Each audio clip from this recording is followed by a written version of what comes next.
E o cachorro nem, dia, Bé. nem arreda. Ela já sabe que eu não vou passar ali.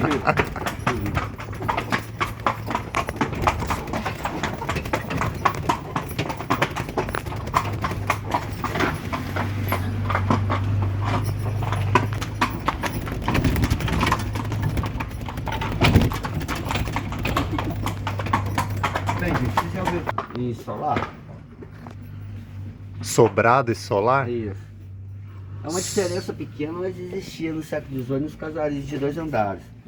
Se vocês olharem aqui casarão lá no meio, você vê só porta embaixo e janela em cima, tá dando pra ver? Sim, aham. Já esse aqui é porta e janela embaixo e janela em cima, igual aquele lá. Tá dando pra ver? Uhum. A diferença é que aquele lá era um sobrado. O que era um sobrado? O comércio era feito embaixo e que sobrava você morava. Ah. Sobrado. E já esse aqui que não tinha o comércio, era só sobrado. lá. Só lá. Solar. Só lá e sobrado a diferença. E eles estão diante dessa rua que era a antiga rua principal da vila. Como o comércio era feito todo nele, então você tem que andar sempre direito. Por isso então a rua, o nome Rua Direito, o nome dessa rua. Que hoje encontra os principais restaurantes, que é o Tragaluz, o Paco Baco e o Mia Restaurantes. Que legal. Era bem intuitivo as... E é original até hoje, a maioria da fachada, né?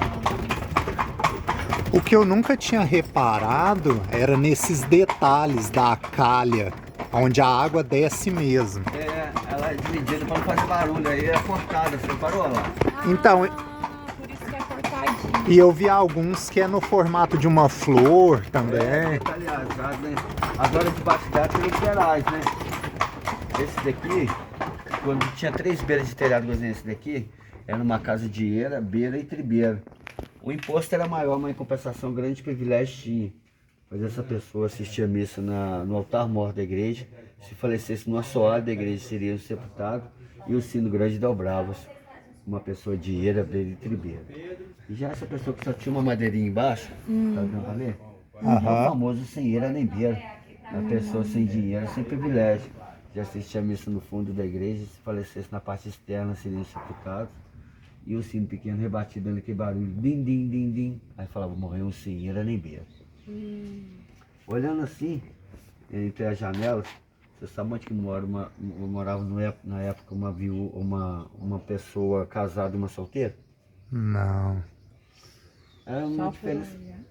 Pela janela. Vocês sabem decifrar isso? Não. A viúva deve ser que tem Não, proteção, solteira e Ah, casada. solteira Viúva e não, casada. viúva não existe. É. Olha, gente, aqui era uma cidade de mineradores, né? Então era Bom dia. mais homens do que mulheres. E as poucas mulheres eram comprometidas. Então, elas só podiam sair nas ruas na época para missa. E para ver na rua sem ser visto, as janelas então eram entrelaçadas. Então viam sem ser visto. Então essas janelas aqui eram umas janelas de solteiros. E já as pessoas casadas já podiam demonstrar, eram janelas Era de vidro. janela de vidro. Então desse detalhe dava para ver uma pessoa solteira e casada na época. Era tão interessante isso, que a primeira mulher que foi presa no Brasil foi pelo crime que não quis casar com uma pessoa que era pretendente. O nome dela é Maria Elvira Correia. E ela foi presa naquele prédio que eu vou mostrar para vocês agora, que é a antiga cadeia da cidade. Uma cadeia do ano de 1730. E ela foi construída para prender os negros embaixo no porão e os brancos em cima nas celas. Destaca nessa cadeia em 1777 a prisão da primeira mulher do Brasil, que você estava falando, Maria Elvira Correia, ficou 12 anos presa nesse prédio, tornando então como a primeira cadeia pública feminina. A cadeia funciona até 1982, como a cidade é uma cidade tranquila, pacata, leva à falência por falta de presos e presas, e desativada é hoje um museu dedicado a Santa Ana, Vó de Jesus, Mãe de Maria. E em frente a ela encontra aquela capelinha ali, né? É chamada de Pastos da Via Sacra. São 7 capelinhas dessas, que no período da Semana Santa, que é o único período que elas ficam abertas, são feitas as Via Sacras, pois são 14 passos da Via Sacra, e para não ter 14 altares nas igrejas, então colocavam 7 altares nas igrejas principais e 7 altares separados nas ruas onde eram feitas essas Via Sacras, complementando a Semana Santa, que o normal em outra cidade é uma semana, e na cidade mineira chega a ser um mês. Aí aqui eu vou descer, só para tirar uma foto na rua. E a capela vai, na que a gente estiver descendo, já vai estar aberta, aí eu vou contar a história para vocês lá dentro, tá bom? Beleza. Vou contar agora, vamos ficar chato.